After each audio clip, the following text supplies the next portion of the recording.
think we covered a lot, man. All Appreciate right, you. good. Yeah, no, I appreciate you taking the time. It's good to get to talk. I love talking funeral service, and that's what we get to do on the Mortuary Show. What is the fastest removal you've ever performed in your career? Oh my goodness, it's crazy you Fastest. ask. It's crazy you ask because I did the removal business for a few years myself, operating my own service, and then even still now we have a removal service that we contract with, but I still do occasionally get Okay. involved there. And it's funny you mentioned that because I just the other day I saw a call come through on the answering service. I saved it and everything and went directly there under 2 minutes. Yeah. So was it a house call, hospital? Like, give us the details. How fast? Door to It, door, door to door. What yeah, was the fastest? So you're talking 2 minutes door to door, I'm talking 2 minutes door to door. and then Now, I granted, I'm I did have a heads up. They were waiting for the hospice nurse to respond, and I knew that, so I was already heading that way. But so okay. That is crazy. So what did they have the body ready in the hallway for you, and they just throw it on and you sneak out of there? Or right, what's the I wish deal? it was that easy, man. Huh? If only. Yeah, but they Wow. were they were very grateful. I think that's a great question, and I think it's a great point to bring up that your response time is always looked at by the nurses, by the family. You're that first point of contact for the family as the removal service, and response times are very important to me. Without a doubt. I think that's such an important thing. And it gets overlooked a little bit sometimes how important that removal is because that's the first impression a family is going to have most of the time, more than half the time, I'd say. This is their first impression of so and so funeral home. So if you can be fast, if you can be efficient, if you can, care for the family in the best way you can, that's a great way to represent a funeral home. Tell us a little bit about being in the removal service. What's your favorite form of removal? Do you like nursing homes, house calls, hospitals? What's your favorite? Oh man, I think they all have their Oh significance, yeah, if you will. But I do appreciate the hospice facilities and yeah, working with them and seeing them often and just getting into a routine. It's being able to it's not to be taken lightly. Being able to care for others and the hospice facilities. A lot of times the families are there, so that yeah. I would say the hospice calls are probably my favorite. Always enjoy talking with the nursing staff there and getting I to know I know why you like hospice. I know why. It's because you get the little old people and it's quick and it's yeah, fast and yeah. no, I'm messing, I'm messing. It is crucial to you build relationships with those people. If you're doing enough removals, you know all the key people at all the hospitals and the hospice and the staff. And it's great to have a relationship with them because you never know. A family might say, I really don't know what funeral home. They might talk to the nurses and be like, is there any good ones that you work with? You just never know what is going to lead to more business when you're at a funeral home. So it's always good to just keep, keep on that game face, whatever you're doing. Right, keep that network building and growing the network. Absolutely.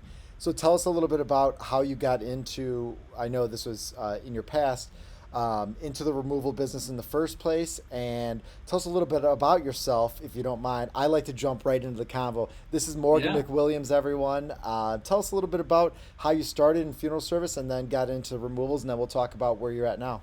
absolutely. I appreciate the opportunity to come on tonight Oh, and come on. to share a little bit. Happy to So have.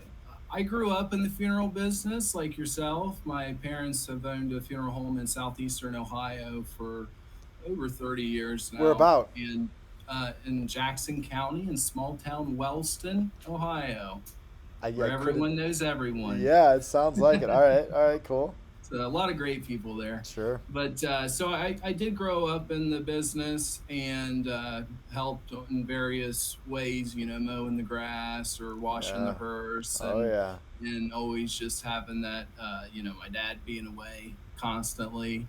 Yeah. But that was, so I grew up in the business and then I chose a different path originally. I moved to New Orleans and went through the fire academy in New Orleans. Nice. So I know a lot of our other colleagues are in public safety, some law enforcement and EMS workers that got back into the funeral business. But that's It what happens my all the time. original Yeah. game plan was to do in the in was the fire service. Hmm. Then a few years into it, I had a change of heart and moved to South Florida and took a job at a very high volume traditional firm Sure. here and started as an embalmer apprentice. And then later on, I would open my own removal transfer business and Nice. did that for quite a few years and then have reestablished back into the funeral home operations side of Yeah. things while I'm in school currently at Northeast Texas Community College. Nice. Nice. Isn't that where Ben Schmidt is? Right. It is, Yeah. yeah. Yeah. I just. Professor Schmidt is now at NTCC. He's a great instructor, has a lot of knowledge. Him and Yeah. Dr. D both. Yeah, yeah, no doubt. That's awesome. Very cool that you're expanding your knowledge too. How did you? So we're going to backtrack back into. Um, Tell us about your change of heart. How you got into funeral service? Like what made you actually do it? What was that calling? Did you just have that feeling? Because a lot of us funeral directors know if we've had family in it, it's very similar to other families that have nurses or teachers. It's there's something about those industries where you're caring for other people, you're taking care of other people, it instills in you. So I wonder if that was something with you, Morgan. Yeah, absolutely. My dad always kind of discouraged me from being in funeral service, even though I did help Same. out some, he Yep. always, exactly. So, and he was always upfront and honest. And Yep. of course, he's my dad and it's the family. So I saw it too. And I think maybe that's what originally I decided, no, I'd rather go be a firefighter. and Right. and after that I really, it's like you said, it's instilled in you. And Yeah. just how rewarding our job is. Too often I get, just like everyone, I get into spots of burnout occasionally if Yeah. I'm not following my self-care. And just a reminder of how rewarding our job is keeps me going a lot of times. There's no doubt about it. And there are highs and lows that we all have to deal with.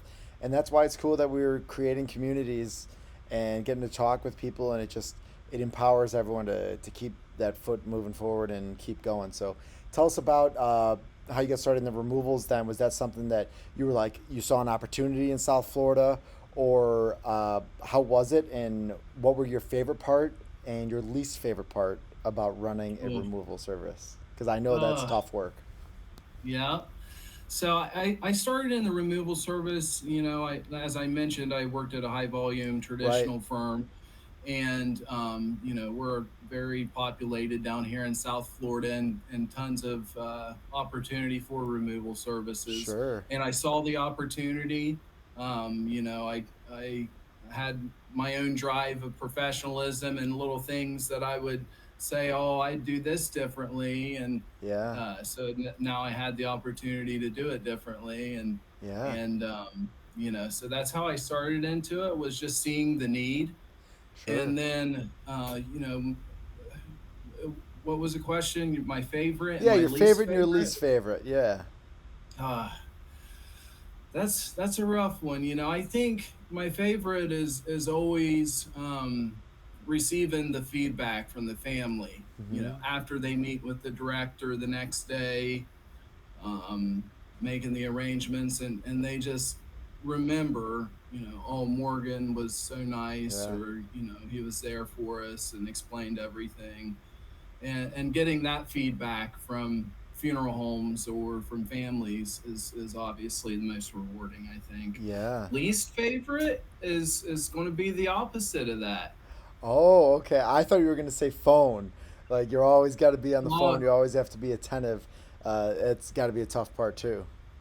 yeah. Well, I mean, when you don't have the option of taking three calls after, in the wee morning hours, that's tough. But I Yeah. would say the opposite of, my favorite would be, I've had families show up on unexpected scenes, death scenes, Yeah.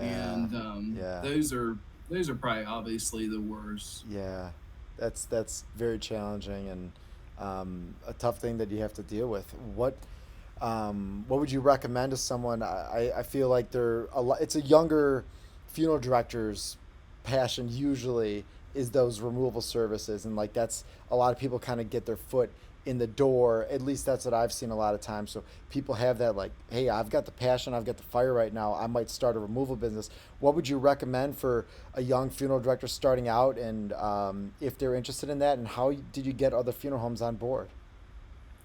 Absolutely. I think, just like it was for myself, this is a great opportunity for anyone who wants to step up to the plate and can, Yeah, it's very minimal startup cost with a stretcher. And a lot of van, times yeah, you can get brand new equipment and still have relatively low startup cost. true. So if the opportunity's in your area, I would encourage you to speak with your local funeral homes and ask them, how can I help? What can I do to, be of service for your funeral home and start to get involved, because that's really where the meat and potatoes is, being Yep. involved and making connections. Yes, it's so important in every aspect of funeral services, making the connections, and that's a great thing. Tell us a little bit about your dad. What was his career like, and what did he do along his career? Along my dad's career, Yeah. so he's owned a funeral home for over 30 years in Wow. Southeast Ohio. Yeah, and it's a different group of it's a different population there, obviously a lot Right. more traditional funerals than we have here in Florida, Yep. at a higher cremation rate. But Hmm. it's been really awesome being an embalmer apprentice and being involved and talking with him about different things and techniques and ways of doing things and Yeah. sharing our thoughts off each other. So that's been really cool. But one of the most things I can remember about his career growing up is just obviously, being the center of attention in the town, or Yeah. your name, having to carry the family name in a small Hmm. town, not an easy thing to do sometimes, and I've definitely let him down in that aspect. No, don't say that. Come on now. Is that anything that ever interests you? Like, it seems like you're pretty settled into Florida now. You never had interest in taking over from your dad in Ohio? No, I mean, Ohio does have different requirements as far as they require a bachelor's degree, so I'd have to Oh continue in yeah. schooling, and there's other steps that would need to be taken. But to be completely honest with you, I've never had that desire. I've always kind of did my own thing down here in South Florida, Yeah, living in the Sunshine State, no and doubt. I'm happy with what I'm doing right now too. Yeah, that's great. Are you on the Lottie side, or are you Fort Myers? Where are you at about? Yeah, I'm in Naples, Naples, and nice. where I work at, the funeral home I work at's in Fort Myers. We have three Okay. locations in Naples, Bonita Springs, and Fort Myers. Wow, that's awesome. So tell us about your career now, and what you're doing with those funeral homes and what that's like. Yeah, so as I was mentioning, I worked with various funeral homes all across the state of Florida when I operated my removal service, and met Yeah. a lot of great people, great funeral directors, managing directors, and such. And one of those people that I met really intrigued my interest and gave me an offer I couldn't pass up. Yeah. I started with them a couple years ago, working, just doing a little bit of everything, and uh, I really enjoy working at this family firm. It's a great family, great to work with, Yeah. and loving every aspect of it. That's very cool. So, what is your day to day like with them, and how is it going in that respect? Sure. So, our office hours are Monday through Friday, 9 to 4. I But might again, hang we up. work seven I days. might Huh? hang up the call now. I don't even know So what to those say are to you, our Morgan. guaranteed hours. Now, outside of that, of course, I'm constantly working. We Of are always course. having services scheduled, and Yeah. and things of that nature. And we are a small operated business, so Yeah. we cover a lot of basis. And but Monday through Friday, 9 to 4, are my office hours, and Nothing wrong and with I that. love it. So what do you do for them specifically on your days? Are you more of a manager? Are you directing? Or are you still helping on the removal side? What is your work like? So a little bit of everything. I'm in Mm-hmm. school right now to obtain my dual licensure in Florida. Right, because Um, where are you licensed then previously? in Florida. In Florida. Wait, so what do you Right. need the Florida's dual? different. You obtain an embalmer Oh, apprentice right, license. right. I knew Yeah. that. My bad, Morgan. I got you. Yeah. So now you're going for your directing license. Is that what it is? Absolutely. My, Cool. official one that I don't need any more classes and all that. So. Yeah. How is But that going? You've already been in really funeral good. service I for love like it. a I did a lot of research on online schools when yeah. I looked into it, and I tell you, they've really went above and beyond at NTCC. Miss Ratana and Miss G, the program director Uh-huh. there.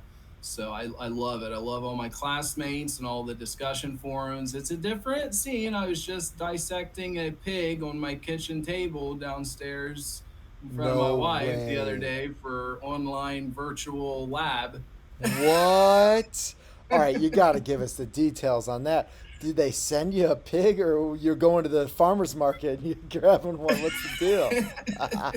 They did provide it for me, so we'll give them that.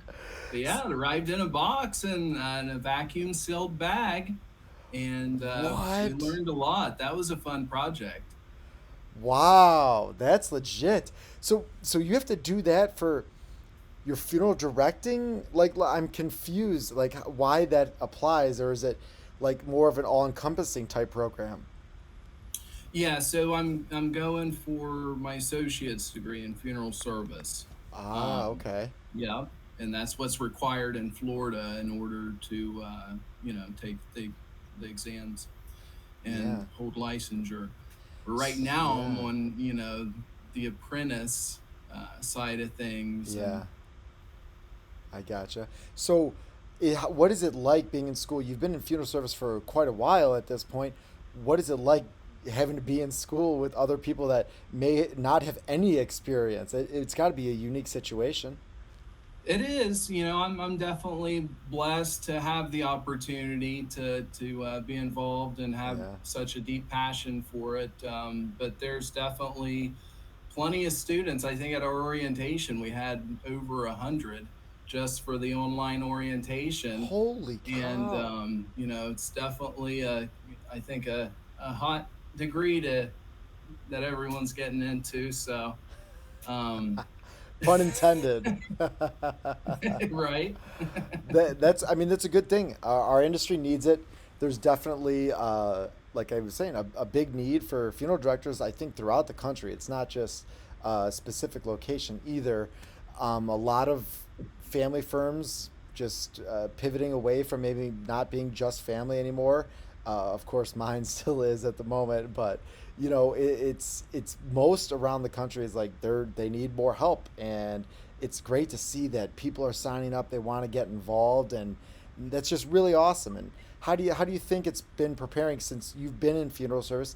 How do you think the program has prepared you thus far? If like let's say you didn't have the experience you did, do you think people are in a good position to dive in? Personally, I think there's nothing better than the hands. Like you can't. It doesn't even compare. Like the books and learning whatever you want to do, you could get 100% A pluses in every class, and then you go on the job. It's totally different. That's in my opinion. But I'm curious to see maybe this program does a job that's really gets you going in a better way. Oh, absolutely. It is completely different being Yeah. hands on. And that's why it's important, to seek out opportunities. There are so many opportunities in funeral service, mortuary science that you can go after, Yeah. from the funeral directing side to the embalmer side to the removal business Yeah. to, all kinds. The sky is the limit. So Yeah. I think, but you definitely want to get your hands involved immediately, or Yeah. at least set up an appointment with your local funeral home your local funeral director, even if it's just a phone call or a Zoom, just to have some questions for them and really comprehend an understanding of what you're getting into before fully getting into it, I would suggest. But there are a shortage of funeral directors, and Yeah. again, plenty of opportunities for everyone. Yeah, that's definitely a tip that I always say if anyone's asking if they're interested. You got to go shadow for a day. You have to see, like, can I actually handle this? Is this something that I'm going to enjoy a little bit too? Because it's a big, big decision, and that's the first step. And then you can go down the route of, looking at funeral homes or looking at different programs. And there is a need for funeral directors. You got to be willing a little bit to maybe look around. You can't just be set in stone. Like, I want to be in a funeral home, and like for me, like I want to be in the north side of Chicago or something. You can't limit yourself that much because there aren't that many out there. Like, I mean, there's 20,000 in the U.S. I mean, there are a lot, but that's not that crazy of amount. So if you're willing to be a little bit flexible, you could probably find yourself in a good position, I would say, as a young funeral director right now. Absolutely. I think it's imperative to see the different funeral home operations and how things are ran there. Yeah, And because this is going to be your employer, prospective employer. So yeah, I think that's really good. One of I grew up with my father owning the funeral home, but yeah. he has always, held the prep room at the highest regard and You have to. privacy. And, Yeah. I didn't ever enter his embalming room Same. or anything like that. He would always peek his head out the door if I was knocking. And of course I would. I'd go back there curious, but Dad. one of the right. But one of the first when I first got back involved with funeral service and seeing someone the aspiration process in a trocar, going That'll into the cavity there, that was the first time you different. the Let's first say time that you was, see that, it's yeah. something. That's like, oh, all right, we're really getting into embalming right now. This is intense. This is how it's Yeah, done. you get used to it very quickly, and you know the purpose and the procedure of it. But when you see it for the first time, it's like, what? This is crazy. And then you're smelling all these different things. You're like, what? It's a different world. We live in a different world than most people, and I think that's why we're all able to be friends and talk to each other because we have this weird special connection of being like, oh, you know things that I know that 99.999% of the world doesn't. Definitely. Tell us about the difference between you came from a high volume to start your career. Tell us the difference between that and then going to, I would say, what are you at, a medium high level where you're at now? I'm assuming if you have three funeral homes on that level. So tell us the difference between the two and what did you like or dislike about either or? Sure, that's a great question.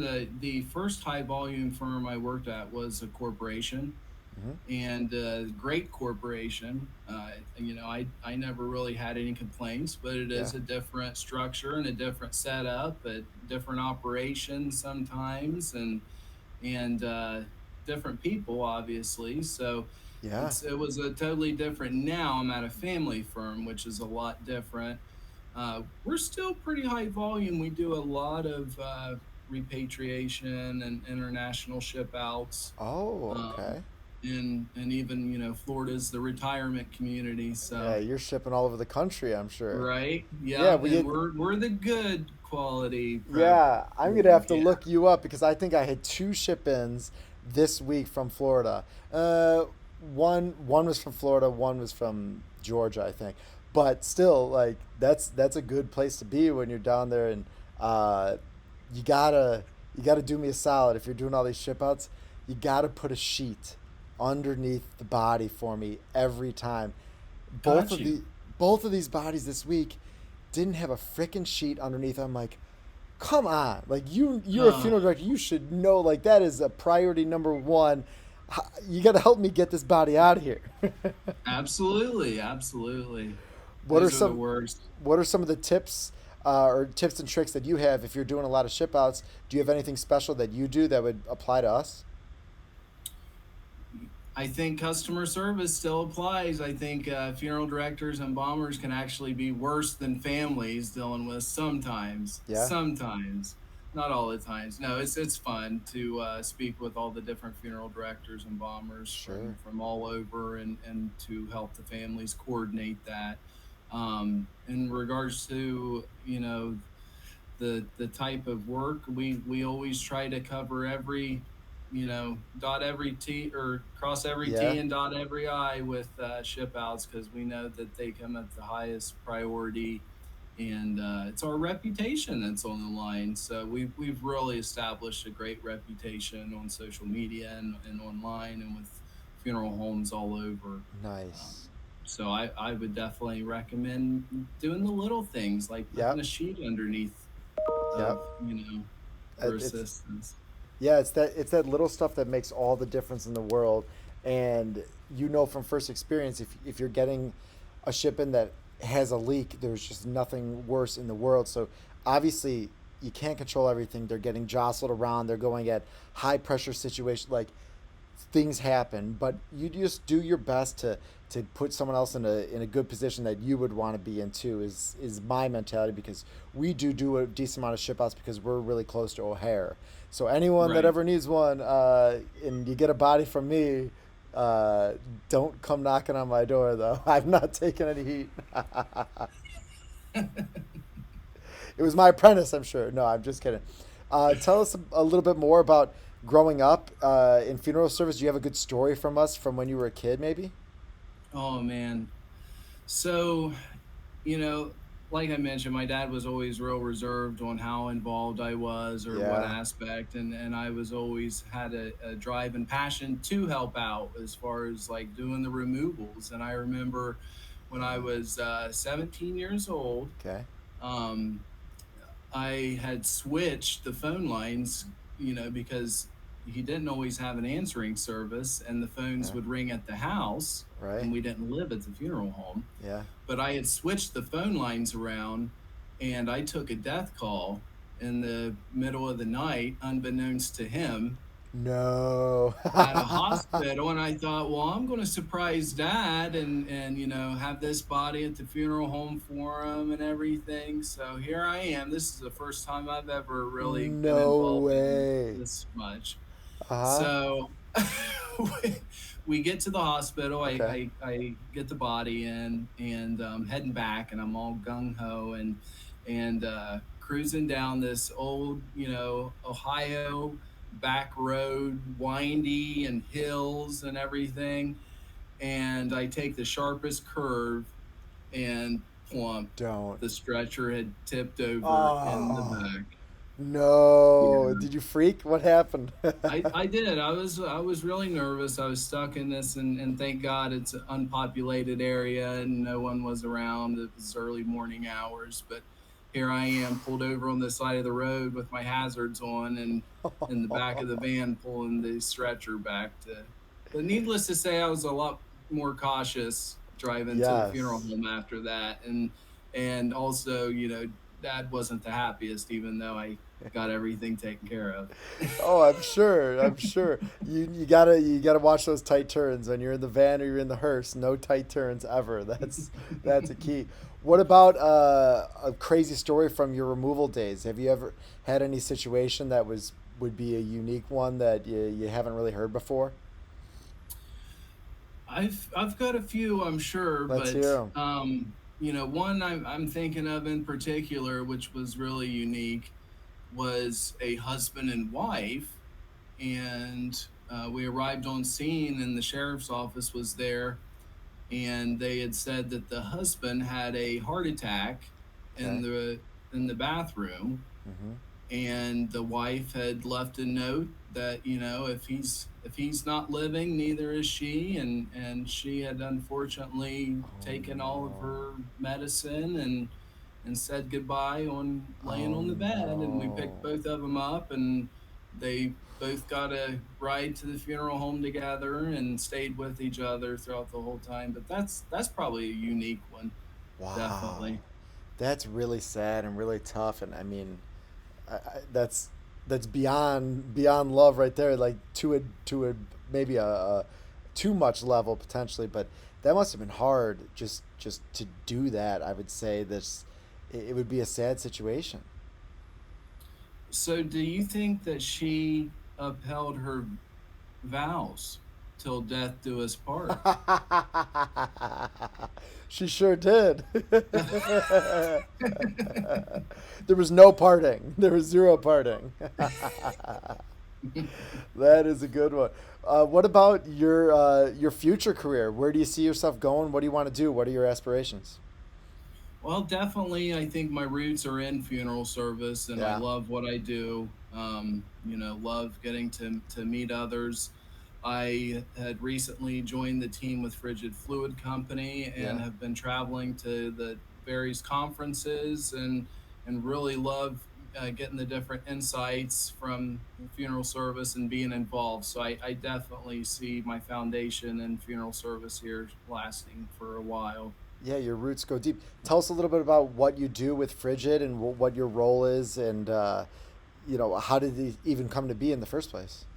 Absolutely. So, my mentor had always used frigid fluids, Mm-hmm. and we had used other companies too. But, that was part of using the different chemical companies, and especially when I was doing removals and stuff, and embalmer apprentice at various locations, Yeah. uh, using different chemical companies and seeing the actual results. And I think a lot of everyone has really good fluids, Oh yeah. and, Oh yeah. but I definitely am. I really love frigid fluid. Mm-hmm. I have always found it fun to post about it on Yeah. social media and let other people know how much I love frigid fluid. And Sure. I really, I'm on the same page with their innovation and Yeah. everything that's taking place there. So Nelson Sanchez, being from South Florida here, I also Mm-hmm. knew Nelson prior to when Nice. I joined with them, and they had given me the opportunity last year, and Nice. loving every bit of it. That's cool. That's fun. I mean, you get to incorporate what you're doing every day anyway, so you might as well double down and make some fun of it. I mean, that's what we do. Like, we just try to have fun with our content that we're doing. Like to talk to other funeral directors like you and just honestly BS and just live the life and try to help other people, help other funeral homes. That's the main key is what I like to do because I think there's a lot a funeral director has to deal with every day, and it's important to have people out there in the industry that want to help, whether it's on the prep room side, the business side of things, like that's what we do, or what honestly emotional support would be something that someone else should really get involved with or like create some sort of program because that's a whole It's different a great animal. idea. But I mean, all that stuff is really important. We got to be there for each other, and that's what it's all about. Absolutely. I think that's what drives me the most is, Yeah, being able to take some of these phone calls and talk with different embalmers and learning so much myself. yeah, If I don't know a challenging situation that you're facing, then we'll find the answer for it. We'll call Dr. D or call Michael Cooney because he yeah. knows Come he's dealt on. with this before, or, so on. I love it. That's what drives me is talking with other funeral directors and embalmers. No doubt, it's a lot of fun, and like we said before, we share a lot of the same things. Okay, let's do a final question. Whether it's in the prep room or on the funeral service side of things, give us one last your banger story, the one that you go around to your friends or your family, and they ask you what's the craziest thing that you've ever experienced. Give us that story. What is it? Ah, oh man. What's your go-to? Everyone's got a couple. I know you do. I don't. I like saying in the prep room. I have a saying that my mentor always used to say, and it just always kind of stuck with me too. And everybody says this, not just me. It's nothing outrageous, but in the prep room, when you have a good case or you have that good body that you're feeling good about and confident, and Yeah. you can let others know every once in a while a blind squirrel finds a nut. Yeah, there's no doubt. There's nothing better No, than when you have a good one. Yeah. yeah. No, I think personalization. is a big thing in modern day Oh funerals. yeah. The families nowadays, even if it's just a cremation, like the options are endless with cremation Yeah. as far as having a viewing before cremation and Mm-hmm. giving them that option. But I would say that the personalization is a big thing that's changing in funeral service that I think it's important to take a look at. How are you personalizing each service of the families Yep. that you're meeting with? That's the Um, future. That's what I, yeah, I, I always talk about that same thing. It's the service that's going to set our funeral homes apart. The ones that want to make it to the next one, they got to be in front of the families. Like they got to get their name out there. That's step one. Step two, you have to provide top-notch service. Go above and beyond. Make it personal. Make it personalized to show this is where our value is. People aren't seeing absolutely. value as much anymore in certain other aspects of funeral service. But one thing they can't deny is if we're going above and beyond and providing great service, personalized service, then they come back to you. Then Absolutely. they help you recommend to other people in some way, shape, or form, and that's how you get the ball rolling and continue to have great businesses that are helping a lot of families. Absolutely. All right, well, Morgan, this has been a great conversation. So much fun. Thank you for taking the time, and good luck with everything. You rest of your school, and hopefully it goes very smoothly. And same with your funeral home experience. Hopefully it continues on the path, and we appreciate you. You're doing a great thing, great job out there. Appreciate you. It's a pleasure to be on tonight. Of course. All right, all right. All That's it. You right. did awesome. You did All awesome. right, man. All right. That was huge. That was very good. Very good. It's We'll just see. upper room now. I do appreciate you, man. Oh my gosh, I appreciate you. You came on here. Tell me about your helmets. What do you got behind you? Oh man, I've got Josh Allen, Drew Brees. I got Gronk up here. What? What you Yeah, collect them? What's the deal? yeah. So these are New Orleans. Is my team. I lived in New Orleans for a while, but Right. see, this was like a gambling site, Whoa, right? that We is paid like a sick. group or whatever. I But love those yeah, they Matt. signed him. Who is that? Rob Gronkowski. No frickin' way. Yeah. Damn, that is sick. I got a good story about Josh Allen. Yeah. My brother is in Tahoe for a bachelor party. I mean, he literally just got drafted, so this is 5 years ago, whatever it was, and they go to the casino in Reno or not Reno, wherever it is in Tahoe, and sits down. He's playing blackjack, and then this guy sits next to him. My brother's like, "That's Josh Allen. Like that's Josh Allen." And then he's like, "I don't want to make it a big thing, but you're Josh Allen, right?" He's like, "Yeah, yeah." They ended up talking and playing for like 3 or 4 hours together. Like he said, he's the coolest guy. Damn. Yeah. That's sick. Nice. Wow, those are awesome. Good for you. What's the Ohio State one down there? Oh yeah. Well, I'm a Buckeye. Right, So whose helmet is that? I got Michael Thomas, and this one right here is. I love this. Was my prized possession right here. Who's This that? is It's got Eddie George, What? Troy Smith, and Archie Griffin. It's got Wow. Archie on there, bro. That's legit. Yeah. Wow, that's really cool. So you're a Ohio State guy. That's a shame, but Yeah. very cool. I went What to about baseball? You White Sox? no, Cubs fan. They're No. hot, baby. They're hot. Cubs. I got Mark Grace. I think was the like Yeah. first baseman. First Yeah. base, yeah. Yeah. I got him on the little mini helmet over here. Dang, you have a cool setup in there. That's awesome. Good Little for home you. office. Yeah, I love it. Do you get to go into Yeah, any games I down there had to too kind much? of, just be cautious of what I was saying because it's always like a weird boundary I because know. I do embalm like I crazy. could I could tell that I knew what was happening, and that's why I wasn't gonna push you because I could tell. I was like, I'm not gonna bust this guy's balls. Like I'm not gonna because I know you probably have like you got to keep it in like a certain Right. zone or something. No, that's No, why I appreciate you starting out with the removal service and stuff. That yeah, was good. yeah, that worked out. It was perfect. It was great.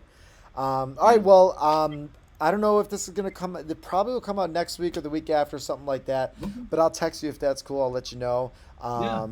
Seriously, thanks again. It was really you're a great guy. It was great getting to talk Of to you. course, man. And Yeah. if you need Have anything a good else, one, bro. always hit me up. Honestly. Awesome. I sure will. We're gonna be talking, I'm sure, for ship outs or something. We don't get too many ship ins here, Yeah, but good deal. Good deal. All yeah. right, Morgan. It was great to meet you. You have a good rest of your day. You too, bro. Appreciate Thanks. it. Bye.